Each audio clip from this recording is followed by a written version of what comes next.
에베소서 2장입니다. 인용한 성경은 한글 킹제임스 성경입니다. 1절부터 보도록 하겠습니다. 허물과 죄들 가운데서 죽었던 너희를 그가 살리셨으니. 이 말씀은 5절에 죄들 가운데서 죽었던 우리를 그리스도와 함께 살리셨으니 이 말씀과 조화를 잘 이루고 있습니다. 1절은 허물과 죄들 가운데서 죽었던이라고 말씀하고 계십니다. 인간들은 아담 안에 있었습니다. 인간들은 자신들의 죄들 안에 있었습니다. 예수님께서도 너희는 너희 죄들 가운데서 죽으리라고 말씀하셨습니다. 사람들에게 그들이 예수님을 믿지 않으면은 그들이 자신들의 죄들 가운데서 죽을 것이라고 그렇게 말씀하셨습니다. 사람들은 바로 자신의 죄들 가운데서 죽어 있는 상태였습니다. 죄들이 우리 인간의 일부였고 인간들은 죄들의 일부였습니다. 남편과 아내가 한 몸인 것처럼 그렇게 인간은 죄와 한 몸이었습니다. 남편과 아내가 육체적으로 결합된 것처럼 인간은 죄들과 결합된 상태였습니다. 인간의 몸속에 있는 이러한 죄들을 벗어버리고 이 죄들에게서 나와 새로운 어떤 것과 결합할 수 있는 유일한 방법이 바로 새로운 탄생입니다. 이것을 거듭남이라고 하는 것입니다. 너희가 그의 안에서 손으로 하지 아니한 할례를 받았으니 곧 그리스도의 할례로 육신의 죄들의 몸을 벗어버린 것이라고 말씀하고 계십니다. 그리스도의 할례는 영적인 할례를 말합니다. 손으로 하지 아니한 할례입니다. 영적인 몸인 혼을 물리적인 몸인 육체에서 분리시키는 하나님의 수술입니다. 이것은 사람을 해방시키고 고치는 작업입니다. 죄가 더 이상 그 사람의 영원한 구원의 보장에 영향을 주지 못하게 하는 일입니다. 왜냐하면은 이러한 영적 수술을 통해서 사람의 육체가 더 이상 그 사람의 혼을 더럽힐 수 없게 만들어주기 때문입니다. 이것이 누군가가 주 예수 그리스도를 믿었을 때 성령님께서 그 사람 안에 들어와서 그 사람의 몸과 혼을 가르는 영적 수술입니다. 그리스도인들은 성령에 의해서 이렇게 살림을 받기 전까지는 지리적으로나 영적으로나 허물과 죄들 안에 죽어 있는 상태였습니다. 허물과 죄들 안에 있는 상태인 것입니다. 이렇게 회심하지 않은 죄인은 죄와 허물 가운데에서 죽어 있는 상태이기 때문에 칼빈주의자들은 이러한 죄인이 하나님의 말씀에 반응할 수 없다고 생각하는 것입니다. 자신의 자유의지를 사용할 수 없다고 생각한 것입니다. 그렇지만 이 말은 죄인이 허물과 죄들로 죽어 있기 때문에 그리스도를 영접할 수 없다는 그런 말은 아닙니다. 하지만 칼빈주의자들은 그렇게 생각합니다. 칼빈주의자들의 이러한 가정은 극도로 모순된 생각입니다. 죄인이 그리스도를 영접할 수 없다면은 그리스도를 거절할 수도 없습니다. 죽은 사람이 무엇인가를 거절하는 것을 본 적이 있습니까? 비록 죄인이 영적으로 죽어 있다 해도 이 죄인은 스스로 결정하기 위해서 확실히 반응은 할 수 있습니다. 스테판은 메시아를 십자가에 못 박고서도 자신의 죄를 알지 못하는 사람들에게 이렇게 설교하고 있습니다. 너희 목이 곧고 마음과 귀에 할례를 받지 못한 사람들아, 너희 조상이 한 것과 같이 너희도 늘 성령을 거역하는도다. 죄와 허물 가운데 죽어있는 이 사람들은 하나님을 거역했던 것입니다. 인간은 스스로 하나님을 거역할 수도 있고 또 스스로 하나님을 자유의지를 사용해서 순종하고 주님을 받아들일 수도 있습니다. 인간은 전적으로 타락했지만은 예수 그리스도 하나님을 영접할 수도 있고 거부할 수도 있습니다. 죄인이 복음을 듣고 주 예수 그리스도를 선택한다면은 그리스도 안에 들어가는 것입니다. 자신의 자유의지를 사용해서 이 죄인이 그리스도 안에 들어가게 되면은 하나님께서 그 사람을 택하시고 선택하시는 것입니다. 인간은 전적으로 타락했지만은 이렇게 메시아이신 주 예수 그리스도를 영접할 수 있습니다. 즉 믿을 수 있습니다. 또 거부할 수도 있습니다. 인간은 자신의 전통을 지키기 위해서 하나님의 계명을 버릴 수도 있습니다. 침례인 요한의 시대에도 바리새인들과 율법사들은 요한에게서 침례를 받지 않음으로써 스스로를 거슬러서 하나님의 뜻을 배척하기도 했습니다. 이렇게 인간은 자신의 지성으로 판단을 하고 이것과 저것 중에서 뭔가를 선택할 수 있는 존재입니다. 이런 자유의지는 결코 타락하지 않았습니다. 마음의 상태가 타락을 한 것입니다. 2절입니다. 전에는 너희가 그것들 가운데서 이 세상의 풍조를 따르고 공중권세의 통치자 곧 지금 불순종의 자녀들 안에서 역사하는 영을 따라 행하였으니. 이러한 공중권세의 통치자, 지금은 불순종의 자녀들 안에서 역사하는 이러한 영을 극복하기 위한 방법은 갈라디아서 5장에 잘 제시되어 있습니다.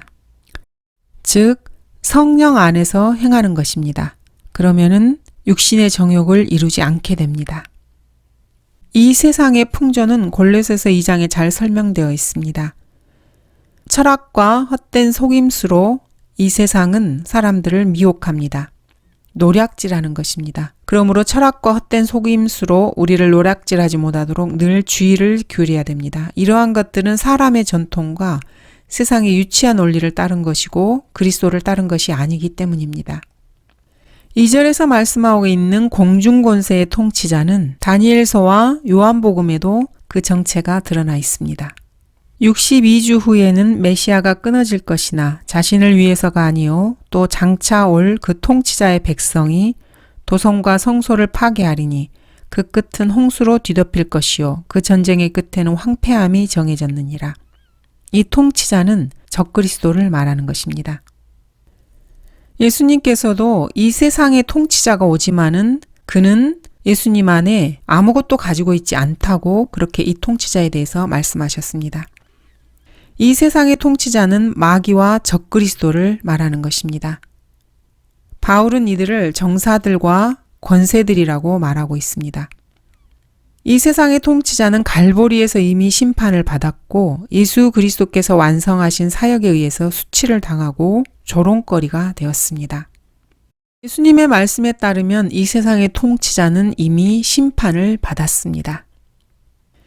이 세상에 심판이 이르렀다고 예수님은 말씀하셨고 이제 이 세상의 통치자가 쫓겨나리라고 그렇게 말씀하셨습니다. 너 불량스럽고 악한 이스라엘의 통치자야. 내 날이 이르렀으니 죄악이 끝나리라. 주 예수 그리스도께서 재림하시면은 이스라엘의 통치자, 이 적그리스도의 날은 끝날 것입니다. 이 통치자는 여전히 대기권에 있는 공중의 권세를 지니고 있습니다. 그래서 현재에도 세상 사람들 안에서 역사하고 있는 것입니다. 2절은 곧 지금 불순종의 자녀들 안에서 역사하는 영을 따라서 행하고 있다고 말하고 있습니다. 이 말씀에 따르면은 믿는 성도들 안에서 성령께서 내주하시는 것처럼 예수 그리스도를 믿지 않는 불신자들 안에도 더러운 영이 거하고 있다는 것을 알 수 있습니다. 더러운 영이 사람에게서 들어가기도 하고 나오기도 하는 것입니다. 더러운 영이 어떤 사람에게서 나와 물 없는 곳으로 두루 다니면서 쉴 곳을 찾다가 찾지 못하자 그가 말하기를 내가 나왔던 내 집으로 돌아가리라 하고 돌아와 보니 그 집이 비어있고 소재되고 단장되었더라. 그러자 그가 가서 자기보다 더 악한 다른 7영을 데리고 들어가 거기서 사니 그 사람의 나중 상태가 처음보다 더 악화되었더라. 예수님께서 하신 말씀이십니다. 이렇게 마귀들은 따뜻하고 습한 곳을 좋아합니다. 인간의 몸이나 동물의 몸에는 따뜻함과 그리고 수분이 많이 있습니다. 마귀들이 거하기에 좋은 환경을 구성하고 있는 것입니다. 마귀들이 많이 있는 곳에 가보기를 원한다면은 인도의 분베이나 이집트의 카이로, 이탈리아의 로마, 필리핀의 마닐라, 프랑스의 마르세유 등에 가보시기 바랍니다. 미국에서는 로스앤젤레스, 마이애미 이런 곳에 마귀들이 운집하기를 좋아합니다. 마귀들은 이렇게 따뜻하고 습한 곳을 찾아다닙니다. 구원받지 못한 사람의 몸은 이렇게 거룩하지 못한 영의 전입니다. 그리스도인이 성령에 의해서 인도되는 것과 마찬가지로 이렇게 불순종의 자녀들도 자신들의 주에 의해서 인도함을 받습니다. 자신들에게 주인이 있는 것입니다. 하나님께 불순종했던 사울에게도 이렇게 악령이 임했습니다. 이 악령은 주께로부터 온 악령이었습니다. 사울은 악령에 취해서 자신의 집에서 손에 창을 쥐고 앉아 다윗을 죽이려고 하였습니다.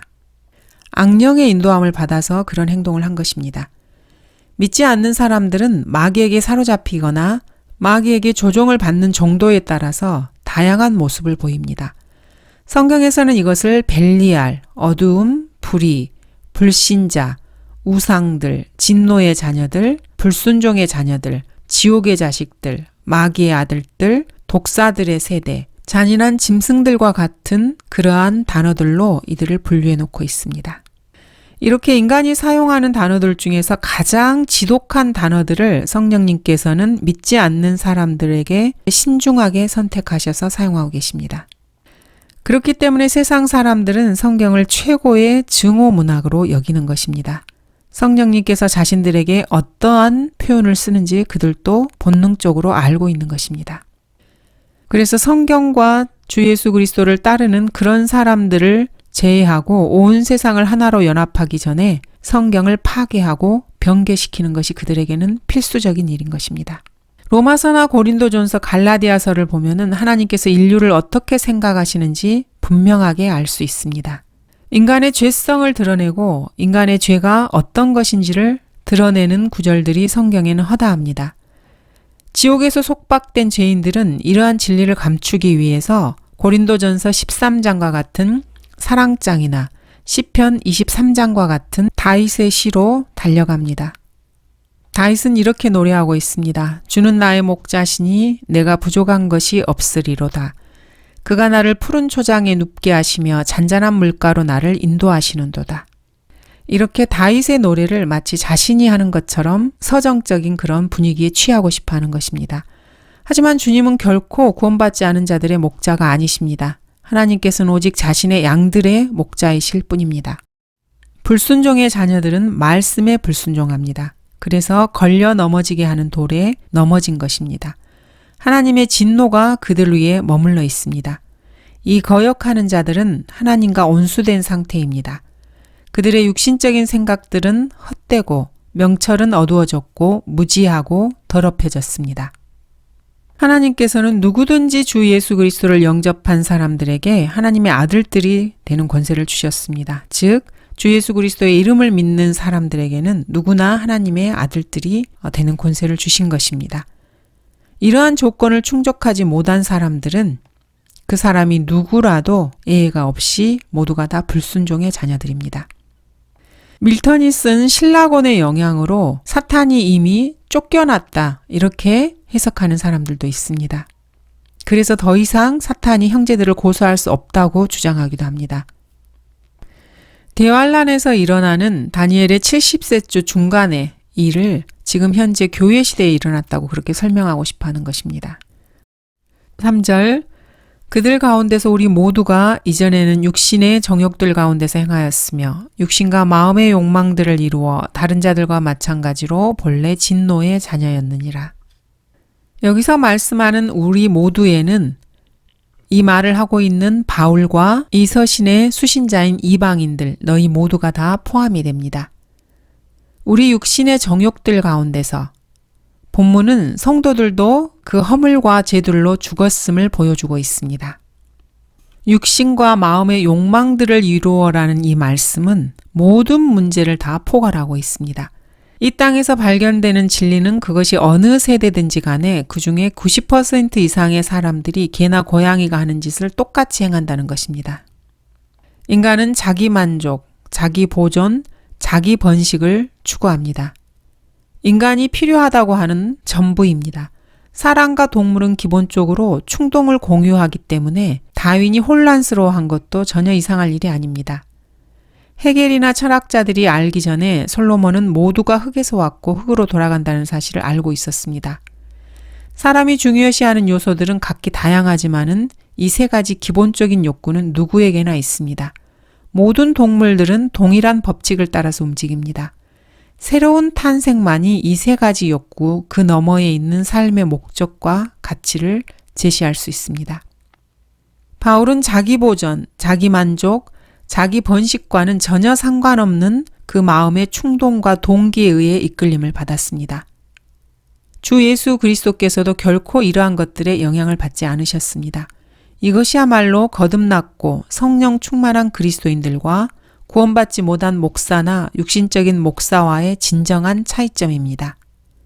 이러한 설교를 하면은 수많은 사람들이 떠나버립니다. 더욱이 마귀의 능력과 정사들은 구원받지 못한 군중들을 조종하고 움직여서 그 사람들이 성경을 공격하고 모방하고 비웃고 때로는 인용하고 무의식 중에 성취하게 그렇게 만듭니다. 잡지나 신문, 드라마, 영화, 유튜브, 에세이, 소설 등을 포함해서 모든 문학은 이러한 불순종의 자녀들 안에서 역사하는 공중권세의 통치자를 드러내주고 있습니다. 공중권세의 통치자가 누구인지를 인간의 문화와 역사 속에서 얼마든지 찾아볼 수 있습니다.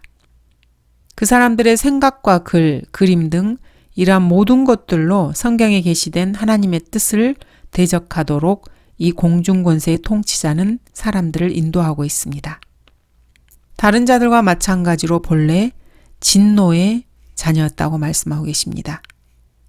율법에 흠이 없었던 바울 자신도 자신을 이방인 개들과 함께 분류하고 있습니다. 이런 이방인들은 다이아나 여신을 숭배하는 의식의 일부분으로 음행과 동성연애를 했던 에베소의 이방인이 포함되어 있습니다. 첫 번째 육신적 탄생은 땅에 속한 형상을 입은 아담의 탄생입니다. 아담에게서 나온 탄생입니다. 인간의 성품은 지옥의 불 위에 놓여져 있습니다. 그 결과 자연인은 하나님의 영의 일들을 받아들이지 않는 것입니다. 방울뱀이 수학을 이해할 수 없다는 것은 누구나 다 잘 알고 있습니다. 마틴 루터 킹도 다니엘의 70제줄을 이해하지 못했습니다. 아무리 뛰어난 동물이라도 가장 뒤떨어진 인간과의 간격을 뛰어넘을 수 없습니다. 아무리 뛰어난 인간도 가장 저급한 신과의 간격을 뛰어넘을 수는 없습니다.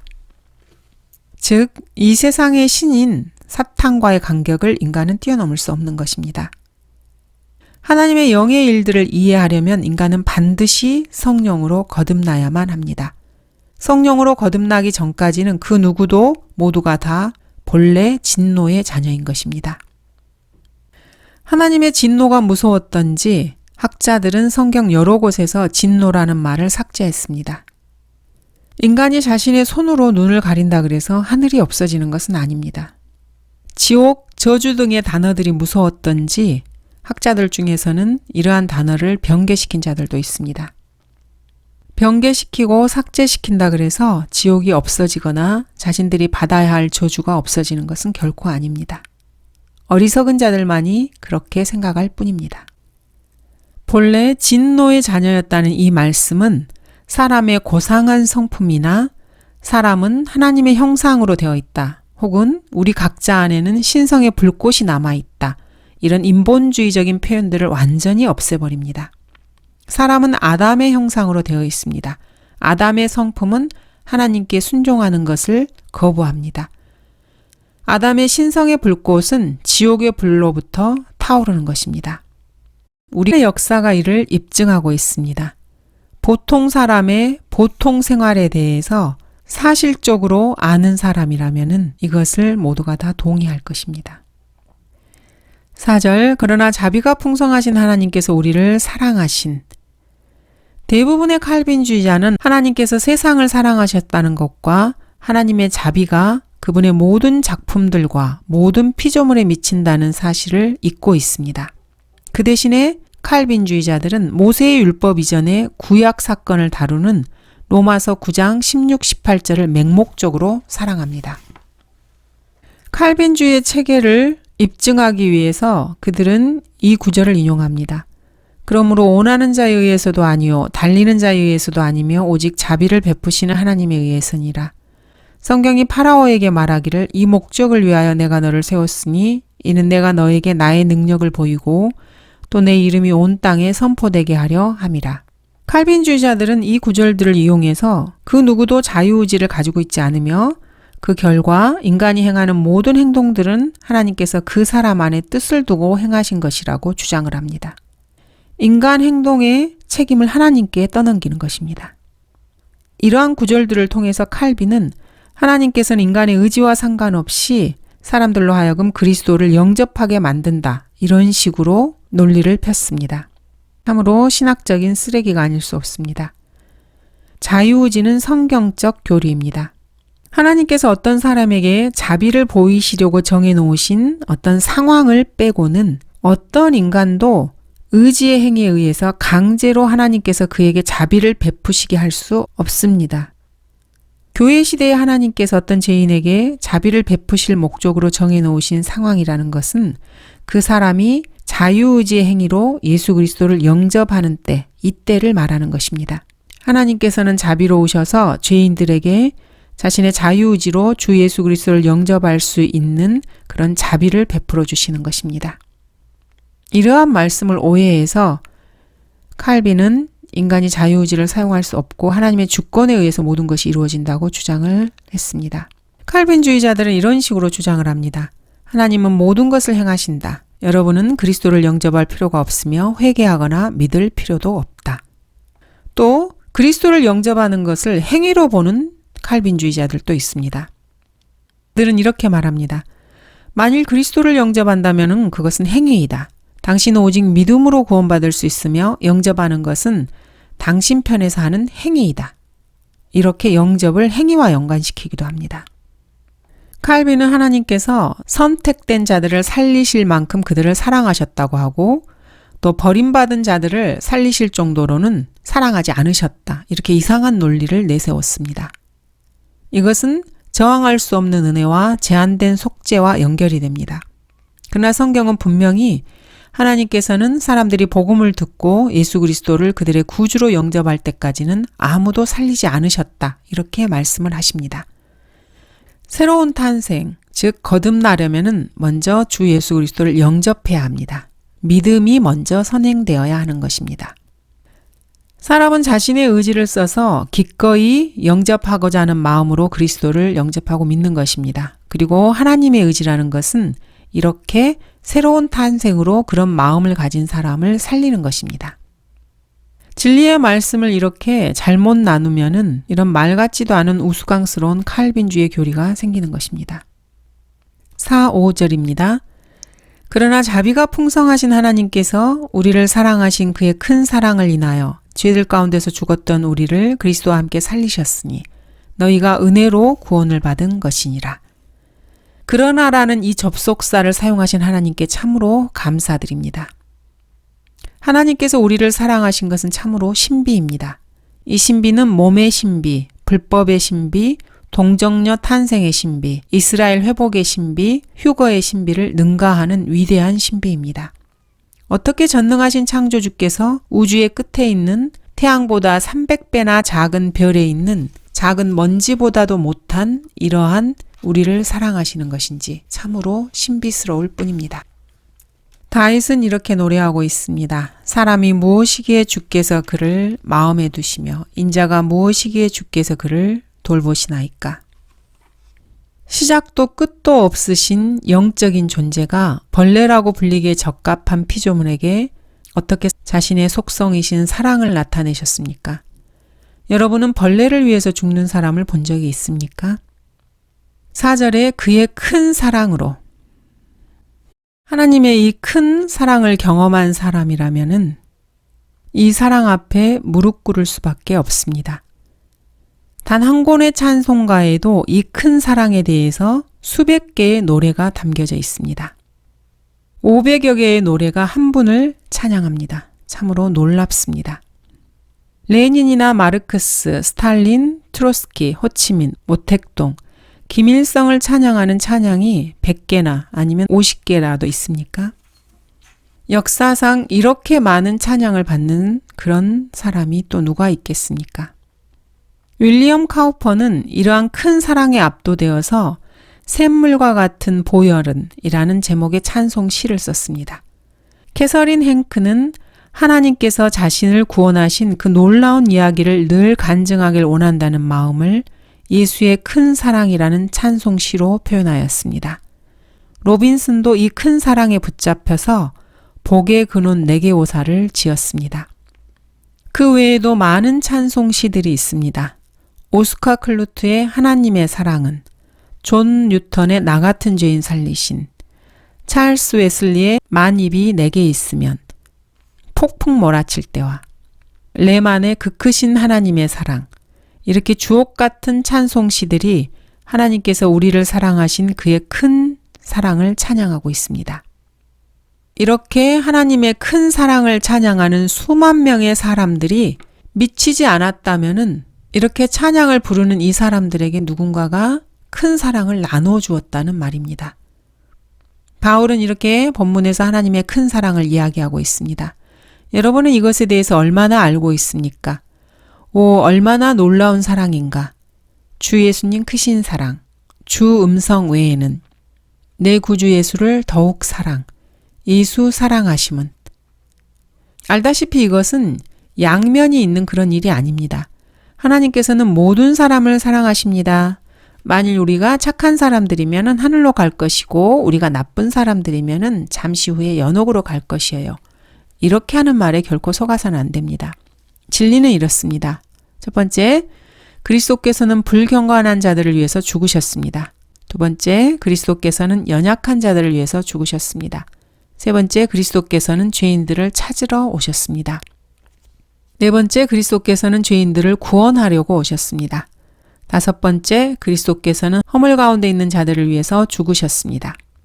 여섯 번째, 그리스도께서는 살인자들과 하나님을 모독하는 자들을 위해 죽으셨습니다.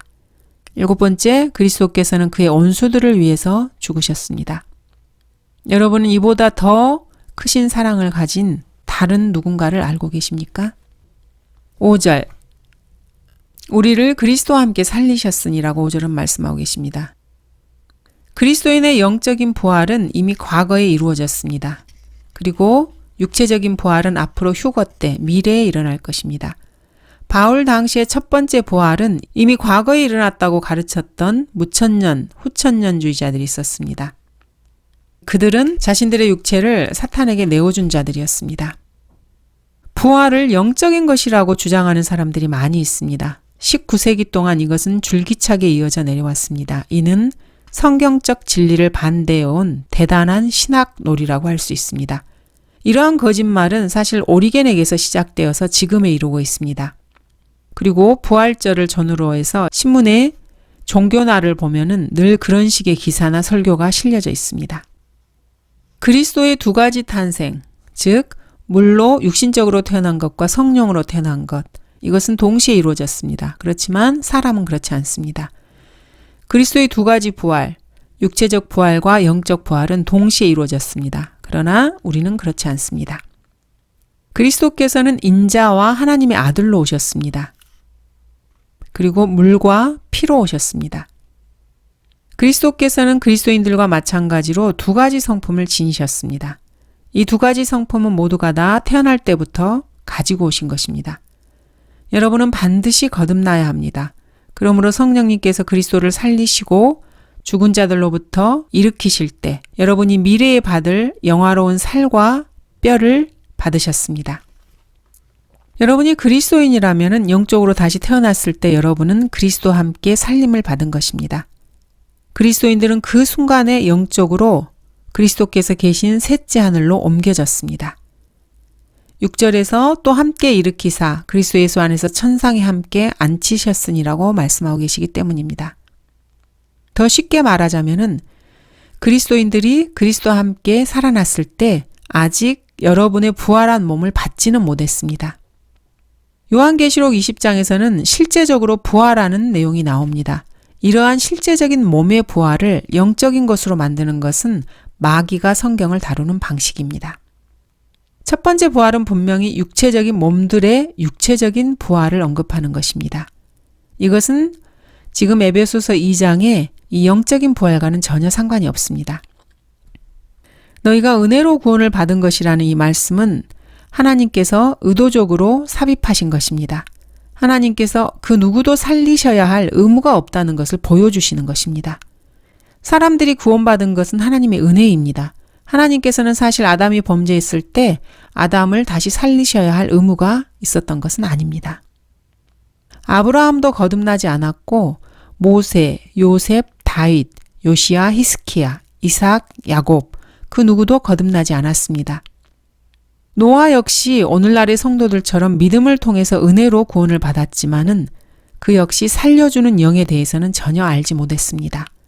거듭남에 대해서 알지 못했던 것입니다. 7절 이는 그리스도 예수를 통하여 하나님께서 우리를 향한 그의 인자하신 가운데 그의 은혜의 지극히 풍성함을 오는 시대들에 보여주시려 함이니라. 이 말씀을, 이 본문을 칼빈과 그의 동료들은 이런 식으로 읽습니다. 영혼 안에서 하나님께서는 우리가 다른 것이 아닌 그분의 임의적인 즐거움이라는 기초 위에 변덕스러운 행동에 의해서 택함받은 것이 얼마나 운이 좋은가를 보여주신다. 하나님은 그의 은혜가 아닌 그의 주권과 능력을 보여주시기 위해서 어떤 사람들은 택하시고 어떤 사람들은 저주하셨다. 사실 이것은 전혀 과장된 말이 아닙니다.